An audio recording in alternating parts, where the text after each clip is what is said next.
나와 함께 즐기자. 나의 유명한 찾아노라. 이와 같이 죄인 하나가 회개하면 하늘에서는 회개할 것 없는 의인 99을 위하여 기뻐하는 것보다 더하리라. 아멘. 많이 시원해졌죠? 네. 드디어 살만합니다. 옛날 어른들 때를 이제 더도 말고 덜도 말고 한가위만 같아라 이런 말씀을 하셨어요. 여름이 생각보다 길었습니다. 그래서 보통 8월 15일 지나면 찬바람 불고 하는데 한 달 뒤가 돼서야 이제 찬바람이 불고 시원해집니다. 옷을 갈아입을 때가 됐습니다. 여름 옷을 넣고 가을 옷을 꺼내 그런 시기죠. 근데 계절이 바뀌면서 새 옷을 갈아입다 보면 가끔 뜻하지 않게 즐거운 일이 있습니다. 혹시 뭘까요? 청소년들 혹시 뭘까요? 옷을 새로 살 수 있습니다. 옷을 새로 살 수 있다. 그렇죠. 사야 갈아입죠. 그러니까 이제 부모님 보고 좀 새로 사달라고 말하는 거죠.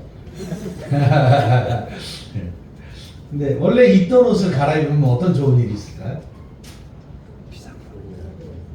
가끔 저는 이렇게 양복을 입잖아요.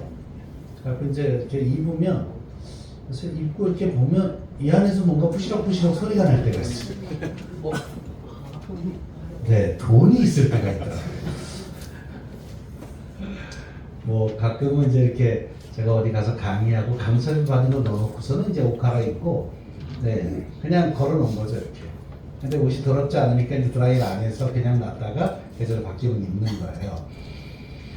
근데 원래 그게 내 돈이었잖아요. 근데 내 돈이었는데 까맣게 입고 있다가 발견해도 그게 그렇게 즐거울 수가 없어요. 정말 즐거운 건 그걸 내 아내가 발견하지 않았다는 거예요.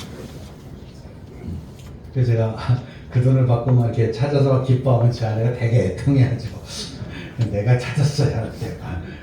원래 제가 뭐 잊어먹은 거니까요. 지난 2016년 1월 달에 제가 담임 목회하던 그 교회에서 성도들하고 청년 청소년들을 데리고 대만으로 단기 선교를 갔어요. 몇 달을 준비해서 한 20명 가까운 인원이 그래서 일주일 동안 사역을 하기로 하고 준비하는 과정에 대만 돈을 환전해야 됐습니다.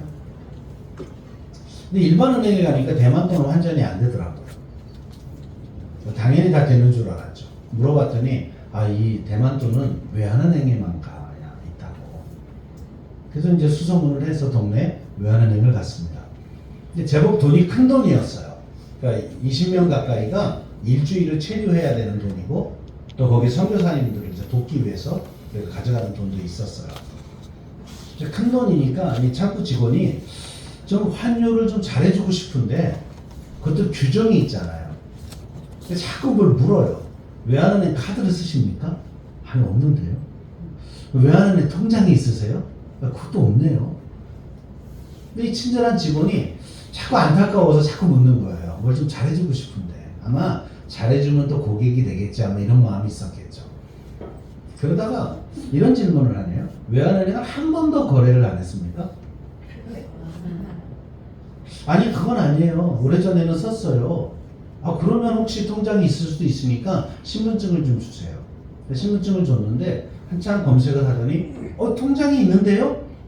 있긴 있었어요. 안 썼죠. 오래 안 썼죠. 그래도 있으면 좀 한이 무대가 됩니다. 되게 반갑더라고요. 그리고 좀 이렇게 일을 하다가 이분이 근데 통장에 돈도 있는데요? 이때까지만 해도 별로 기대가 없었어요. 왜냐하면 뭐 거의 10여 년 이상을 안 쓴 통장이고 있어봐야 잔돈이 좀 남았겠지 뭐 몇천 원, 뭐 몇백 원 이게 남았겠지. 그래갖고 뭐 있으면 얼마나 있겠습니까? 그랬더니 아니에요 손님 제법 많이 있어요. 이때부터 이제 막 설레기 시작했어요. 얼마인데요? 그랬더니 23만 원이 들었대요.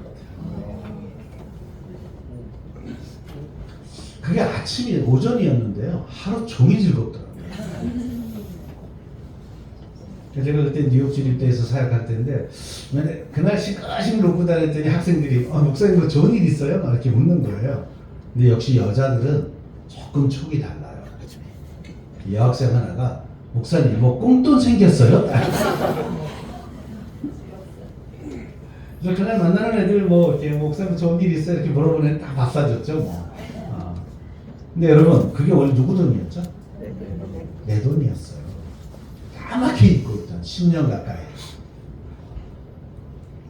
근데 그 돈을 찾는데 그렇게 즐거울 수가.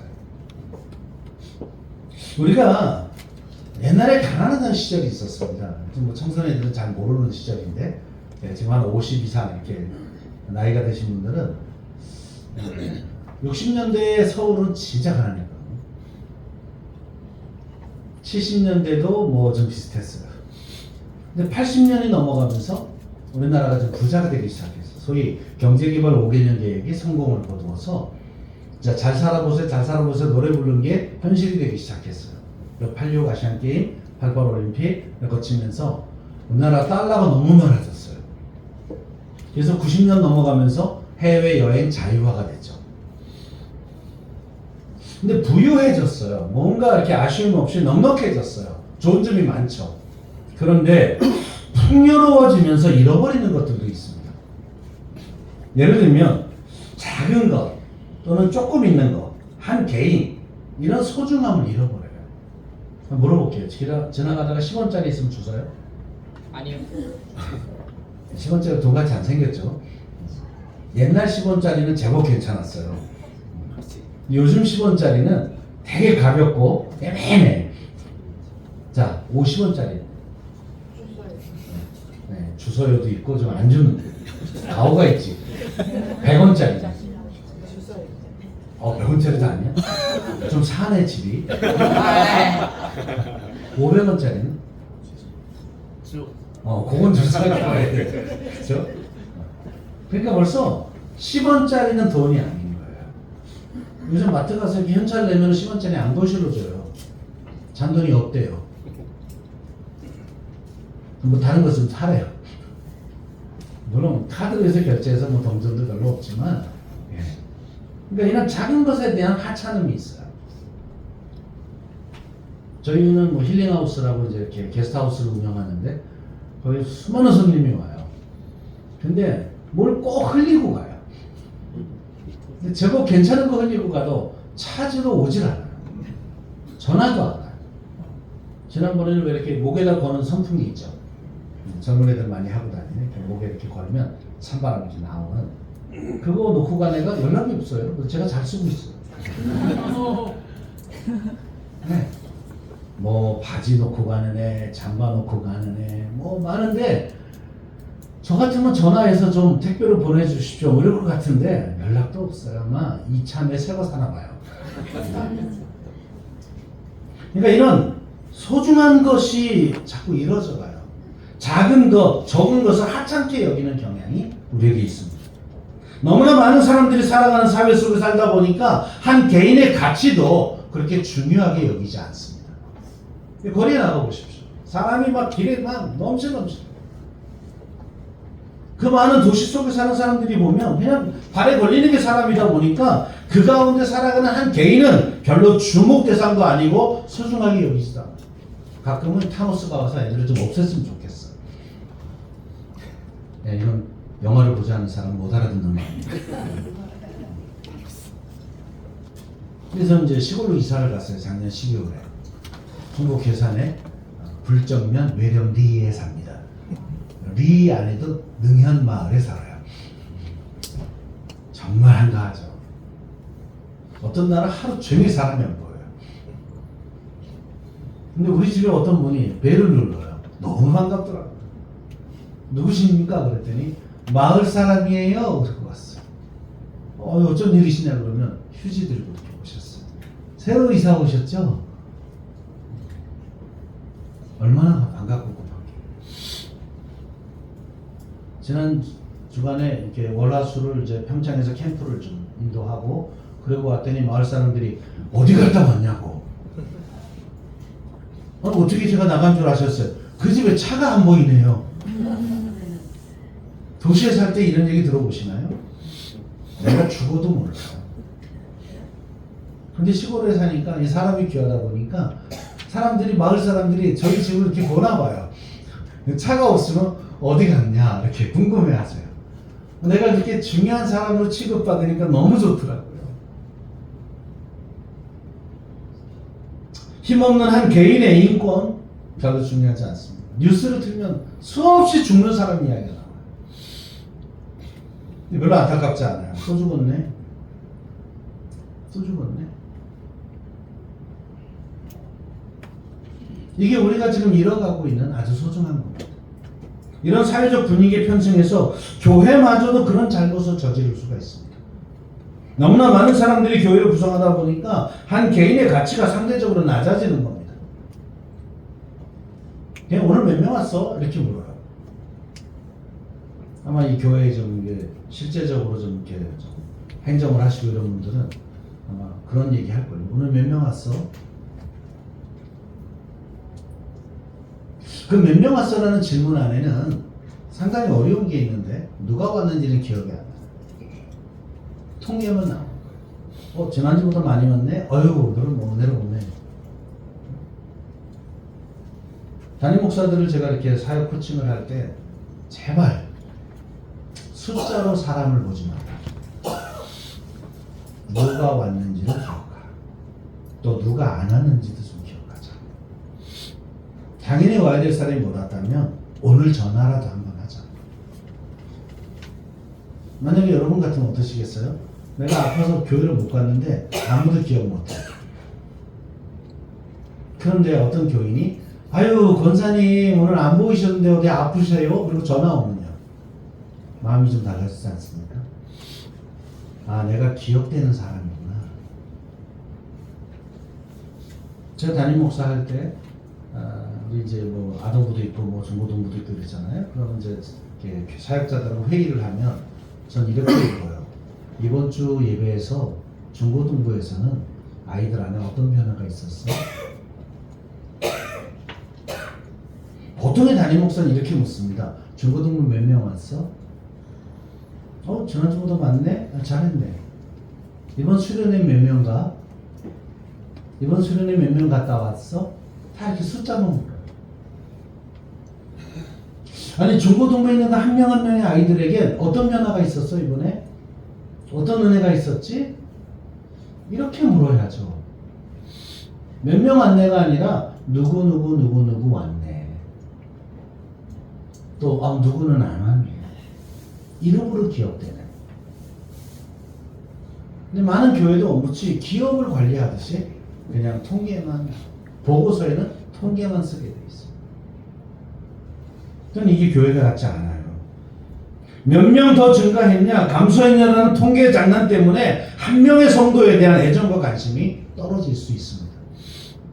오늘 우리가 읽은 성경 말씀에는 세리와 죄인들의 이야기로 시작돼요. 모든 세리와 죄인들이 말씀을 들으러 가까이 나오니 얼마나 좋은 일입니까? 세리와 죄인이요 이 예수님의 말씀을 들으러 예수 앞에 가까이 왔대요. 당연히 환영해야죠. 그런데 바리새인과 서기관들이 원망하여 가로되 다른 번역에 보면 수군거렸다고 나옵니다. 자, 좋은 말 했을까요? 나쁜 말 했을까요?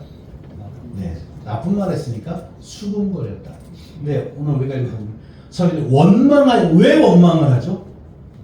모든 세리와 죄인이 말씀을 들으러 왔는데 종교 지도자인 바리새인과 서기관이 왜 이 사건 때문에 원망해야 하는 거예요? 누구한테 원망을 해요? 예수님한테. 왜 저런 자들이 오는데 가만히 계시냐고. 저 죄인들이 못 오게 막으셔야죠. 어떤 사람은 뒤에서 소리소리 야삐라면서 왜 저런 죄인이 오는 걸 가만히 둬? 메시아라는데 아무래도 가짜 같은데? 율법에 의하면 저런 자들은 부정 타서 오지 말라고 그러는 건데 왜 오게 그냥 둬? 수군거리는 거예요. 제가 예전에 서초동에서 목회를 할 때 부교육자들이에요. 매주 주중에 거린들이 오세요. 한 1,000원쯤 달라고요. 1,000원을 줬더니 제가 상가교회였는데 4층의 본당에서 이제 선언을 주면 이분들이 1층에 가서 소주로 바꿔먹어요. 이건 아니다 싶어가지고 제가 1,000원을 안 주고 라면 5개를 포장을 해서 라면을 줬더니 라면 가져가서 또 소주랑 바꿔먹어요. 그래도 어쨌든 뭐 돈을 주던 라면을 주던 계속 줬어요. 근데 이분들이 한 번은 이게 제가 친절하게 해줬더니 고마웠나 봐요. 주일날 예배에 오셨어요. 때로. 그분들도 이렇게 네트워크가 있어요. 그래갖고 어느 교회 가면 뭐 준다. 이게 다 서로 정보를 공유한대요. 근데 제가 오시면 막 더운 여름에 4층까지 올라오고 그러시면 그냥 좀 쉬었다 가시다가 이렇게 에어컨 틀은 방에 이렇게 모시고 주스도 드리고 막 이랬더니 고맙다고 그래도 이제 돕는답시고 그분들을 다 모르고 주일날 예배에 오셨어요. 얼마나 반가운 일입니까? 근데 놀라운 사실은 그분들이 앉은 의자에 우리 교인들이 안 앉아요. 옆에 자리가 남았는데 행색이 남루하잖아요. 식사 시간이 돼서 제가 그분들을 모시고 식당에 가서 쫙 앉혀서 식사 대접을 했는데 그날 저녁에 주방 담당 원사님이 저 좀 보세요. 이렇게 말씀하셨어요. 그때 제가 전도사 때인데 전도사님 그런 사람들 데리고 오면 어떡해요? 그 병균이 있을 수도 있고 위생적으로도 안 좋은데 왜 그런 분들 식당으로 모시고 오냐? 저희 어머니 버리셨죠. 제가 전도사 시절. 그래서 참을 수가 없더라고요. 권사님 지나가던 거지도 먹는 겁니다. 예배를 안 드리는 사람이 밥 먹자 그래도 주는 게 교회입니다. 그리고 우리는 한 끼 식사가 아깝지 않고 얼마든지 나가 사 먹을 수 있지만 저 사람들에게 한 끼 식사는 생명 같은 겁니다. 위생이 문제가 되시면 식기를 분리하면 되고요. 만약에 그런 게 교회라면 나는 이 교회에서 사역하고 싶지 않다.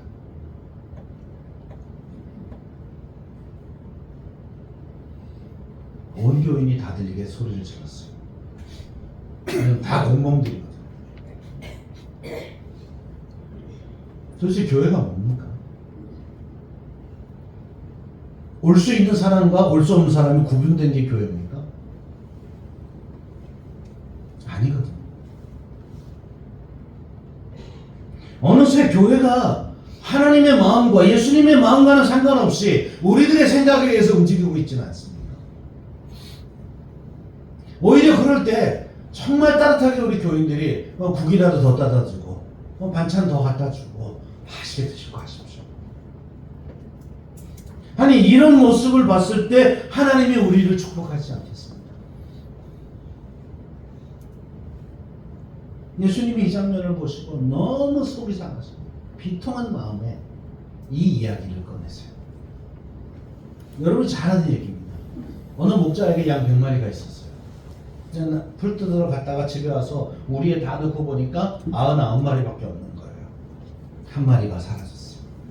양이라는 게 눈이 시력이 안 좋아서 한 10m만 떨어지면 안 보인답니다. 그래서 목자가 열심히 인도한다고 했지만 길을 잃어버리는 경향이 많은 게 양입니다. 그래서 목자는 참 세심하게 양을 돌봐야 돼요. 그래서 정말 지혜로운 목자는 이렇게 소리를 낸대요.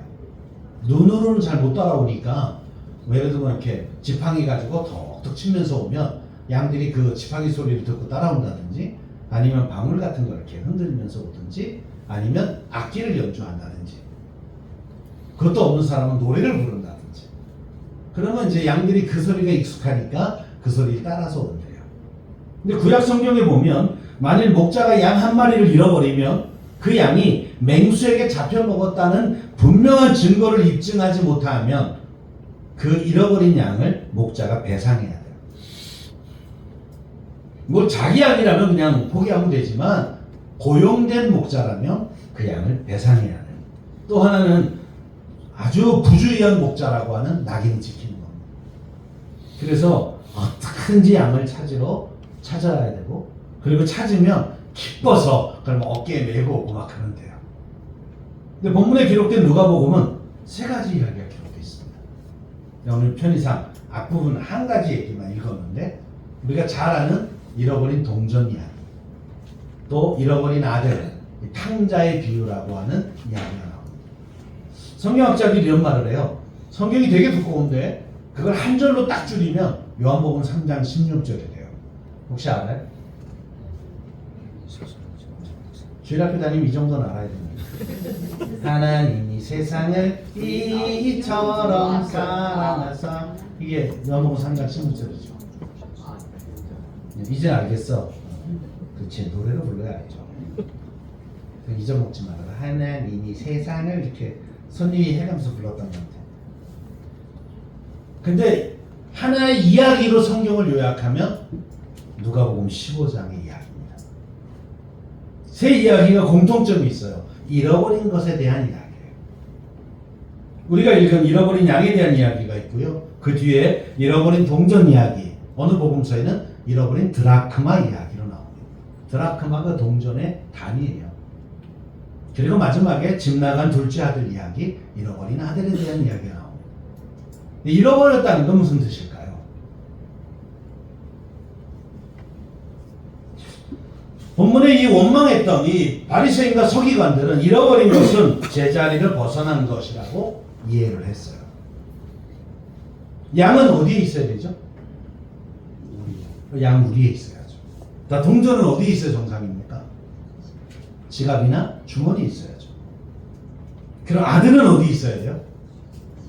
아버지 집에. 거기에 없는 건 뭐죠? 비정상이죠. 그러니까 양은 양떼와 목자의 품을 떠난 잘못된 것이죠. 동전은 지갑을 떠났으니 잘못된 거고요. 아들은 아버지의 집을 떠났으니까 탕자죠. 그 자리를 떠나서 있어야 될 자리에 없을 때 그들은 잃어버린 것들이라고 말합니다. 그러니까 비정상이죠. 나쁜 것들, 죄인이에요. 또 하나, 잃어버렸다는 건 사용되지 않는다, 이런 뜻도 갖고 있어요. 자, 잃어버린 양이 목자에게 쓸모가 있습니까? 쓸모없죠. 또 잃어버린 동전, 주인에게 전혀 쓸모가 없죠. 집을 나간 아들, 아버지에게 쓸모가 없죠. 그들은 사람을 이렇게 봅니다. 그러니 세리와 죄인은 쓸모없는 것들, 비정상, 죄인들, 부정한 것이라고 그들은 이해했습니다. 그런데 예수님의 생각은 어땠을까요? 그들은 잠시 잃어버렸을 뿐이지 필요 없거나 사랑할 수 없는 대상이라고 생각하지 않으셨습니다. 오히려 잃어버린 동전이나 양이나 또는 집 나간 아들이 원래 소유주인, 목자나 주인, 아버지의 소유잖아요. 여러분, 내 돈을 잃어버렸다 그래서 딴 데 있다 그래서 그 내 돈 아닙니까? 아들이 집을 나갔다 그래서 내 아들이 아니냐. 정상적인 부모라면 집을 나가서 소식이 없는 아들이 얼마나 궁금하고 아팠겠어요. 하나님 입장에서는 세리와 죄인이 쓸모없는 것들, 비정상이 아니고 하나님 품으로 다시 돌아와야만 하는 정말 아픈 손가락이 있습니다.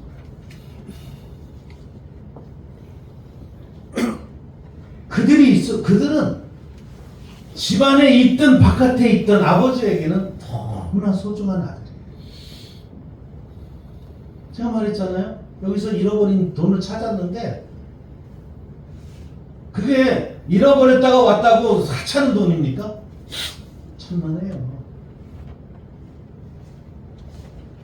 잃어버린 동전이 하찮은 거냐고요. 찾을 때 기쁨이죠. 양도 마찬가지죠. 잠시 눈에 안 띈다 그래서 내 양이 아니냐고. 그럴 리가요. 진짜 그 양의 주인이라면 어떻게든 찾으려고 절벽을 다 뒤질 겁니다. 그리고 이제라도 찾으면 그것이 너무나 큰 기쁨을 주는 겁니다. 그러니 잃어버린 백성인 세리나 죄인도 하늘 아버지에게는 너무나 소중한 창조물이고 하나님의 백성입니다. 자신의 독생자 예수 그리스도를 이 땅에 보내시고 십자가 지면서까지 구원시키신 하나님의 백성들이라고요. 한번 생각해 보세요. 목자나 주인이나 아버지는 왜 필요할까요? 양들이 어리석고 부족한 존재이기 때문에 목자가 필요한 거 아닙니까? 동전 스스로 지갑을 찾아올 수 없기에 주인이 필요한 거죠. 아직은 미성숙한 아들, 그래서 집을 떠난 아들, 모든 걸 잃어버린 아들은 아직 온전치 못해서 스스로 회복할 수 없기에 아버지가 필요하죠.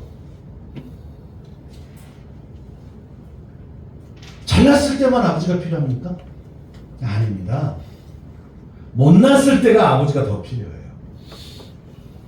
그런 의미에서 목자나 주인이나 아버지는 부족한 존재를 돕기 위해 하나님이 세워주신 하나님의 대리자들입니다. 그래서 목자나 주인의 아버지는 자신에게 맡겨진 존재를 잘 지키는 게 사명입니다. 만약 잃어버렸다면 잃어버린 걸 찾기 위해 최선을 다해야 합니다. 우리의 잘 있는 양이나 지갑에 잘 들어가 있는 동전 또는 집에 잘 있는 아들보다 잃어버린 양, 동전 그리고 집 나간 아들에게 목자나 주인이나 아버지가 더 필요합니다. 그래서 주님이 말씀하세요. 나는 병든 자들을 위해서 왔다. 건강한 사람에게는 의사가 필요 없지만 병든 사람에게 의사가 필요한 것처럼 나는 잃어버린 백성, 구원이 필요한 사람들 때문에 이 땅에 오셨다고 선언하십니다. 로마서는 이걸 이렇게 말하죠. 우리가 죄인 되었을 때 그리스도께서 우리를 위하여 십자가를 지셨다. 우리가 의인이었다면 주님은 오실 필요가 없었어요. 우리가 아무 잘못도 없이 잘 사는 존재라면 주님이 십자가 질 이유가 없었어요.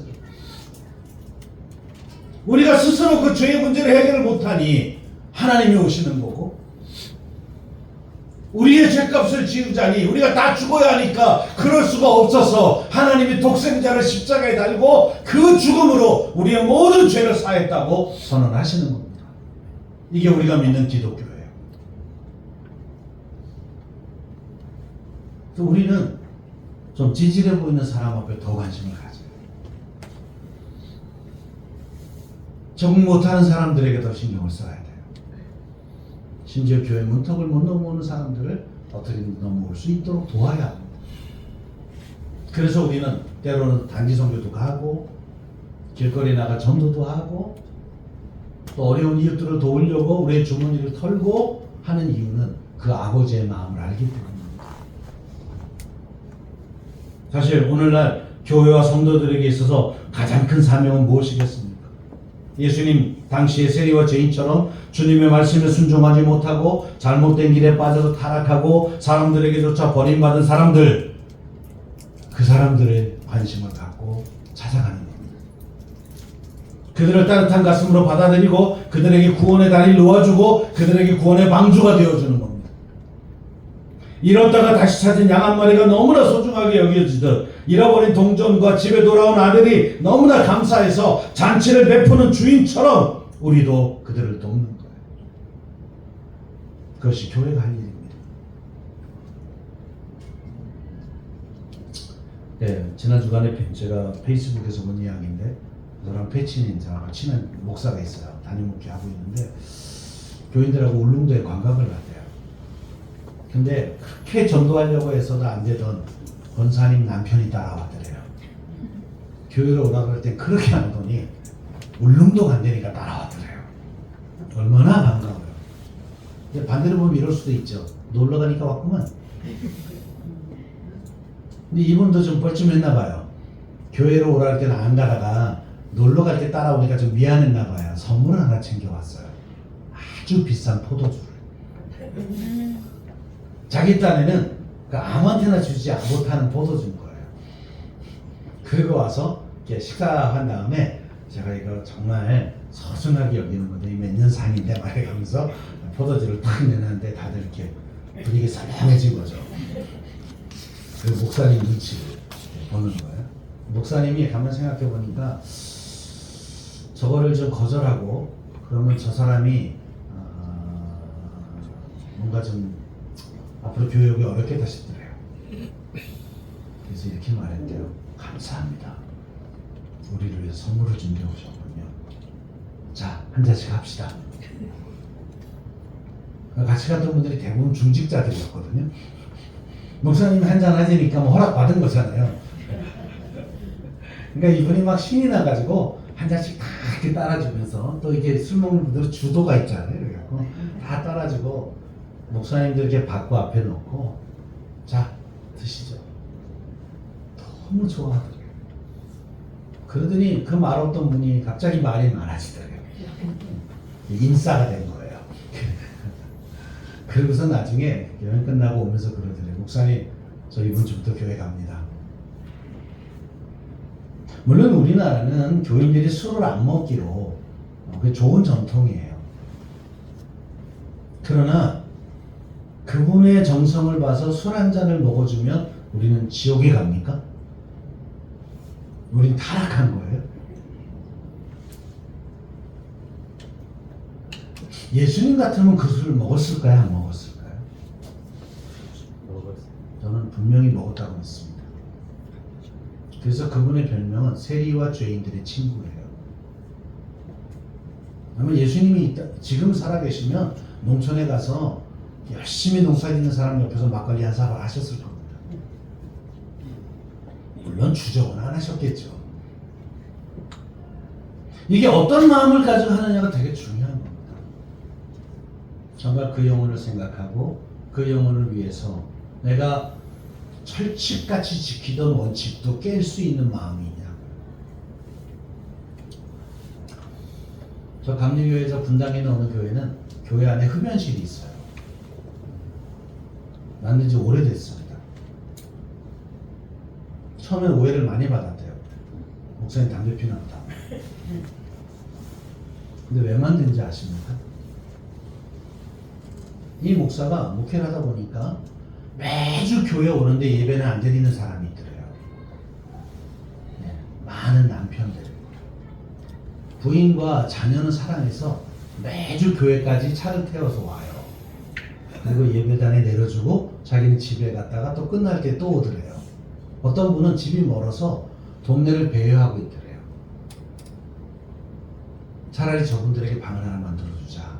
장로님들 설득해서 교회 바깥쪽에다가 흡연실을 하나 깨끗하게 만들고 거기에 큰 이런 모니터도 설치하고 간식도 넣고 볼 수 있는 책도 꽂아 넣고 공기청정기까지 다 저소파에.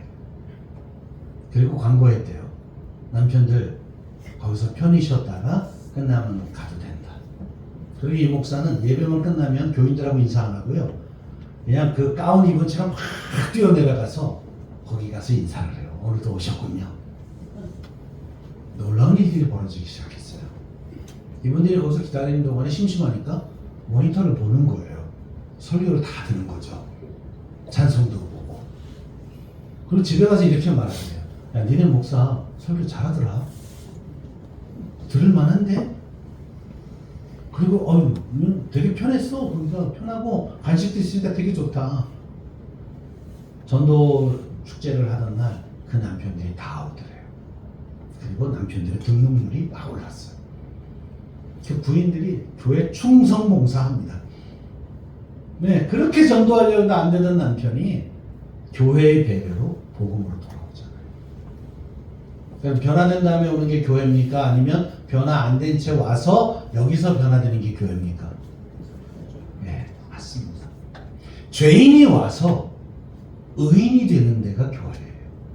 제가 캠퍼스에서 선교할 때 캠퍼스에 보면 기독교 싫어하는 분들이 계세요. 근데 이제 오래 있다 보니까 익숙해져가지고 그분이 하는 말을 거는 거예요. 누군지 저도 다 압니다. 학교 직원이었는데 목사님이시죠? 근데 그 목사님이시죠가 되게 비꼬는. 제가 목사인데요.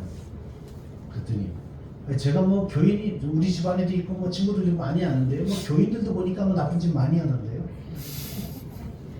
그리고 목사가 뭐라고 대답하나 이렇게 보는 거예요. 의도는 뻔히 알지만 제가 웃으면서 말하죠. 죄송합니다. 목사들이 다 사역을 잘못해서 그렇습니다.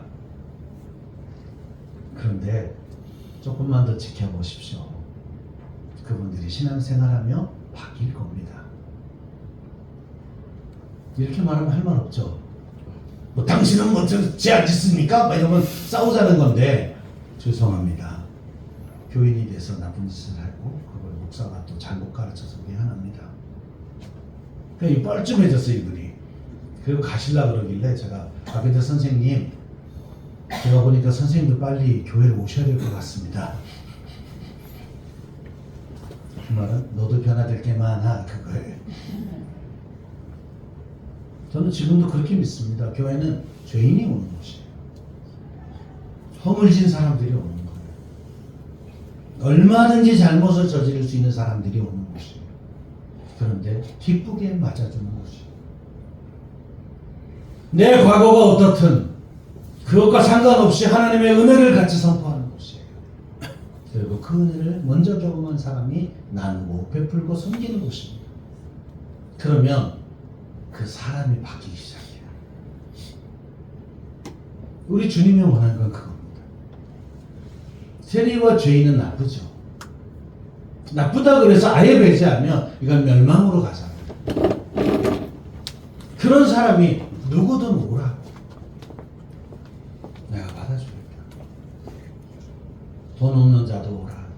다 오라 그랬어. 와서 포도주와 저자사를 다 주겠다. 이게 우리가 믿는 하나님입니다. 누가복음 15장에는 또 하나의 비밀이 있는데 잃어버린 양의 비유에 보면 잃어버린 양을 찾아 나서는 목자가 있어요. 그렇죠? 잃어버린 동전을 찾는 주인 이야기도 나와요. 근데 이상하게 잃어버린 아들의 비유에 보면 이 아들을 찾아 나서는 사람이 없어요. 누가 나가야 할까요? 이 잃어버린 아들을 찾으러 누가 가야 되죠? 큰아들이 가야죠. 아버지는 그 아들을 기다리냐고 매일 문 밖에 나가서 저 동네 어귀를 쳐다보고 있는데 그 아버지를 정말 잘 섬기는 아들이라면 아버지에게 이렇게 말했어야죠. 아버지 걱정하지 마세요. 제가 찾아올게요. 이건 누굴 두고 하는 말이냐면 바리새인과 서기관을 두고 하는 말입니다. 너희가 먼저 믿었지 않냐고, 너희가 먼저 하나님의 종이지 않냐고. 근데 너희가 세리와 죄인을 배척할 게 아니라 아버지의 마음을 알고 그들을 품었어야지. 이게 예수님이 오늘 이 비유를 통해 우리에게 하고 싶은 말씀입니다. 오히려 그 첫째 아들은요, 돌아온 아들을 위해서 아버지가 달려가서 품에 안고 가락지를 끼우고 옷을 입히고 살찐 송아지를 잡자고 할 때 저딴 놈을 위해서 왜 하냐고. 지 재산 챙겨서 나간 놈. 나는 아버지 옆에서 열심히 일하는데 나를 위해서 살찐 송아지를 안 잡고 저런 놈을 위해서 잡냐고 아버지를 대들어요. 목회하다가 정말 속상한 건요, 새 신자가 와서 열심을 내면 기존 신자가 뭐라 그래요. 온지도 얼마 안 되게 설친다고. 여러분, 이건 교회가 아닙니다. 또 새 신자가 와서 신앙생활 정착을 도우려고 목사가 열심히 새 신자를 챙기면 교인들이 또 뭐라 그래요. 에이, 그 목사님은 새 신자만 좋아하네. 다음 세대 아이들이 너무나 교회 적응을 못해서 담임 목사님 열심히 다음 세대를 섬기자고 얘기하면 아이고 우리는 뒷방 늙은이네. 혹시 여러분 마음에도 이런 마음이 있습니까? 여러분, 오랫동안 신앙생활했다는 말은 누구보다 하나님을 잘 아는 분이세요. 그러면 하나님의 동역자여야 합니다. 아버지의 마음을 가지고 교회를 살피고 또 이 지역을 살피고. 그래서 우리 아버지 같으면 저 어떻게 했을까? 우리 하나님이라면 어떻게 하셨을까? 그걸 생각하며 하나님과 함께 동역하는 사람이에요. 지난 8년 동안 여러분은 참 많은 고생을 하셨어요. 어려운 일을 많이 당하셨습니다. 지금도 해결의 실마리를 찾아가고 있는 중입니다. 행여라도 여러분 마음속에 그 과정을 통해 그런 악한 마음이나 또는 그렇게 사나운 마음이 생겼다면 빨리 주의 은혜로 정리하셔야 합니다. 그렇지 않다면 하나님이 여기에 사람을 보내기가 어려워요. 우리가 어떻게 준비되느냐에 따라 부어지는 은혜가 다릅니다. 본질로 돌아가야 돼요. 교회는 왜 있는 건가?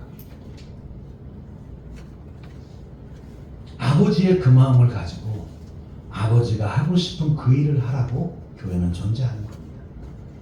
그러니 일단 함께 있는 우리들끼리도 서로 어려운 사람을 보면 돕고 섬기고 응원해주고 이거부터 연습을 해야 돼요. 이렇게 어린애들이 이렇게 예배에 오잖아요. 이 예배가 쟤네들한테 좋을까요? 좋대요. 상당히 긍정적인 아이예요. 생기기도 잘생겼는데 마음씨도 좋네요. 저런 아이가 와서 예배를 하면 자기 또래도 별로 없는데 우리는 어떻게 해야 되죠? 아무도 대답을 안 하세요. 김밥만 주면 되나요? 저 같으면 용돈도 주고 싶네요. 함께 예배해서 너무 고맙다. 응? 계속 같이 예배하자. 그럼 저는 교회 올 때 얼마나 즐거울까요? 오늘은 또 어떤 어른이 주실래나. 옛날 어른들이 그랬어요. 어린애들 보면 이렇게 돈을 주셨어요. 제가 이제 시골에 옛날에 이제 가면 동네 어른들이 저를 딱 보면 제 할아버지 얼굴이 똑같대요. 그래서 저는 할아버지를 못 뵀거든요. 제가 태어나기 한 달 전에 돌아가셨어요. 윤자 범자 이름을 쓰신 분인데 제가 딱 지나가면 동네 어른이 저를 딱 또 아이고 윤배민의 손장만. 그리고서는 뭔가 주머니에서 이렇게 저 밑에서 뭘 꺼내서 이렇게. 옛날 어른들은 왜 이렇게 고쟁이 속에 이렇게 뭐가 있잖아요. 그래갖고 뭐 이렇게 돈도 주시고 뭐 이렇게 사탕도 주시고 이렇게. 그래서 그것 때문에 이제 일부러 거리를 다니고 그랬어요. 시골만 가면 쓰지 마는구나 이거. 교회도 그랬으면 좋겠어요. 우리 다음 세대 아이들이 이렇게 예배 같이 오면 이뻐서 이렇게 쓰다듬어도 주고 한 10,000원쯤 주고 좀 넉넉하실 때는 신사임당으로. 그럼 제가 아마 사진 찍어서 인스타에 올릴 겁니다. 대박. 왜냐하면 일반적으로 정상화된 교회 가면 중고등부가 있잖아요. 자기 또래들끼리 예배도 하고. 근데 오늘 특송까지 하는데 너무 이쁘네요. 안아주고 싶을 만큼. 그런 아버지의 마음을 같이 이렇게 표현하는 거를 하는 거예요, 교회에서. 교회는 그런 걸 연습해서 우리가 세상에 나가서도 그렇게 사는 겁니다. 남들이 어떻게 하든 우리는 하나님의 방식으로 사는 거예요. 어려운 사람 있으면 손 잡아주고. 네, 제 선배 목사님이 어느 날 옛날에 목간을 갔잖아요, 동네 대중탕으로. 목욕 깨끗이 하고 돌아오는데 늘 교회 와서 구걸하던 거지를 만났대요. 이분이 너무 반갑게 목사님을 만나니까 또 뭐 좀 주겠지 하고 가서 인사를 했는데 목욕탕 갔다 오면서 지갑을 안 가져갔으니까 돈이 하나도 없더래요. 미안해서 손을 이렇게 탁 잡고 아이고 제가 오늘 지갑이 없는데 교회로 오시면 제가 드리겠습니다. 근데 이분이 울더래요. 지금 목욕 갔다 온 그 깨끗한 손으로 자기 그 더러운 손을 덥석 잡아주는데 이런 사랑을 받아본 적이 없더래요. 목사님, 안 주셔도 됩니다. 제 손을 이렇게 따뜻하게 잡아준 걸로 충분합니다. 고맙습니다. 그리고 울더래요. 이런 거 우리 할 수 있잖아요. 저는 예전에 이제 치과 때문에 서울대 치과를 이제 다녀야 될 때가 있었는데, 해화동에 그 지하철을 타려면 꼭 길거리에 뭐 파는 분들이 계시는데 젊은 할아버지 할머니예요. 그러면 이렇게 가래떡 몇 개 놓고 굽고 계시고 연탄불에 하루 종일 연탄가스 맞고 계시는 거죠. 그럼 전 일부러 삽니다. 그래봐야 2,000원, 3,000원이에요. 아침 일찍 갈 때는 더 그래요. 할머니 팔았어요? 한 번도 안. 오늘은 처음 돼. 그럼 한 봉지 사면서 아니 파세요. 저렇게 쳐다보시죠. 얼마든지 아버지의 마음을 가지면 실천할 수 있습니다. 사랑하는 성도 여러분, 당연히 우리가 해야 할 일입니다. 하나님 왜 우리를 구원하셨을까요? 왜 우리에게 이렇게 믿음의 공동체를 이루게 하셨을까요? 아버지의 그 마음을 먼저 믿은 사람들이 알아서 그렇게 살아주기를 기대하면서, 그러니 우리 모두가 이 사명을 감당하기를 원하시는 주님의 마음을 알고 우리가 매일의 삶의 자리에서 또 교회로 모일 때에 실천하셔야 합니다. 주님이 우리를 사랑하셨듯이 우리가 서로 사랑하기를 실천해야 합니다. 우리 그 사람의 지난날의 삶이 어쨌든 지금 옷 입은 행색이 어떻든 그런 외모 때문이 아니라 하나님의 창조물이고 예수가 구원하고 싶었던 영혼인 걸 알면 그 사람의 삶과 외모가 어떻든 우리는 사랑을 실천할 수 있습니다. 그 영혼을 구원하려고 주님이 십자가 지신 거예요. 그러니 서로 용납하고 용서하고 돌보고 양육하며 함께 하나님의 사람으로 성장해 가야 합니다. 건물이나 조직을 키우기 위해서 사람을 희생하지 말아야 합니다. 오히려 한 영혼의 구원과 성장이 가장 중요한 목표가 되고 그걸 위해서 우리의 재정이 쓰일 수 있어요. 본질을 감당하기 위해서 조직도 건물이 필요한 거지 조직과 건물을 위해서 사람이 움직이는 게 아닙니다. 그래야 구원받는 사람들이 날마다 더해가고 주님의 구원의 은총이 너무나 감사해서 주님께 헌신하는 그리스도의 제자들이 세워지게 됩니다. 앞으로 우리 교회가 이제 이름도 좀 새로운 이름을 짓고 그리고 정말 우리가 꿈꾸는 우리가 정말 행복한 믿음의 공동체를 만들기 위한 그 일을 위해 함께 협력해 가서 우리뿐만 아니라 이 교회를 통해 많은 영혼이 구원받고 하나님의 축복을 경험하는 그런 교회가 되기를 주님의 이름으로 간절히 축원합니다. 기도하겠습니다. 하나님 아버지 은혜를 감사합니다. 여전히 죄송에 감사합니다. 아버지 하나님, 우리가 하나님의 마음을 잘 깨닫게 하여 주옵소서.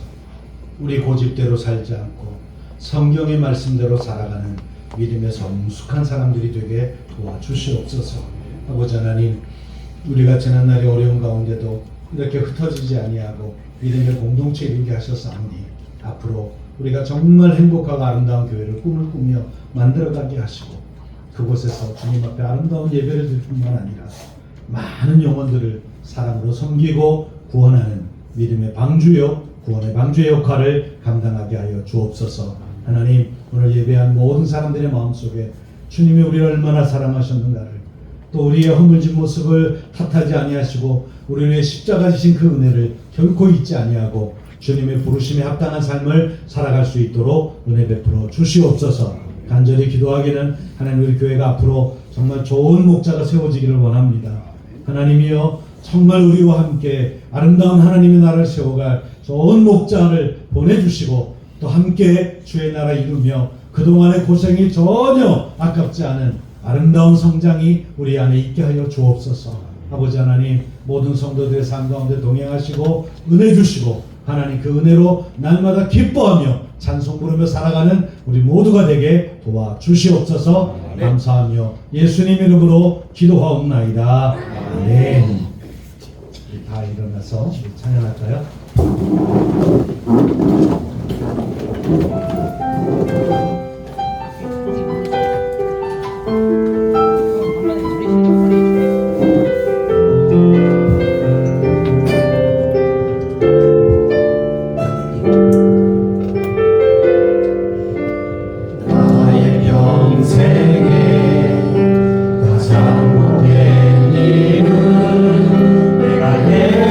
예수님을 만나고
몸과 마음과 정성과 뜻을 다해 예배하게 하시고 또 하나님 앞에 귀한 예물 구별하여 드립니다.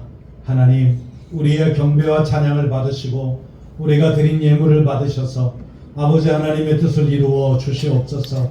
예물이 쓰이는 곳마다 아버지 하나님의 뜻이 나타나게 하시고 몸된 교회가 든든히 서가서 아버지 우리 교회를 세우신 하나님의 뜻을 이루어갈 수 있도록 도와주시옵소서. 복음이 증거되게 하시고 아버지 어려운 일들을 돕는 데 쓰임받게 하시고 하나님이여 정말 하나님이 기뻐하는 일에 이 모든 예물 쓰임받아 하나님 기쁘게 영광받아 주시옵소서. 드린 모든 손길들 위해 하늘의 복을 더하시고 건강과 지혜와 능력을 더할 뿐만 아니라 그 생업에 하나님 기름 부어주셔 아버지 하나님 생업이 잘 되게 하시고 아버지 기도의 제목들이 응답되게 하시며 우리의 가정이 아름다운 신앙의 공동체가 되어지고 우리의 일터가 하나님의 사역지가 되게 하여 주시옵소서. 아버지 이 모든 일을 통하여 하나님의 영광 돌리고 하나님 나라가 확장되고 주님 앞에 기쁨이 되게 하여 주시옵소서. 지금은 우리 구주 예수 그리스도의 은혜와 하나님 아버지의 그 무한하신 사랑하심으로 성령의 감동감화 교통하시니 오늘 주신 말씀 마음에 새기고 하나님의 마음으로 섬기며 사랑하며 그렇게 복음을 전하며 살기로 마음을 다짐하는 사랑하는 주의 성도들 머리머리 위에 그 가정과 일터와 우리 교회와 이 나라와 민족 위에 이제로부터 영원토록 함께 하옵시기를 간절히 축원하옵나이다. 아멘.